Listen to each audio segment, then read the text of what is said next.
گوش کن ای دوست من با طرب، شرح از احوال زنان عرب.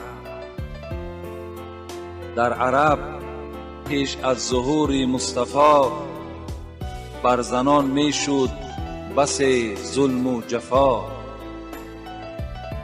بود پیش از حضرت خاتم المآب در عرب جان زنان اندر عذاب.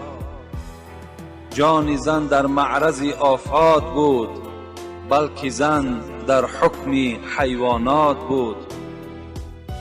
دختر می شد از بهر کسی، زین مصیبت می زد اندر سر بسی. تا 40 روز آن عرب در اندرون، از خجالت سر نمی آورد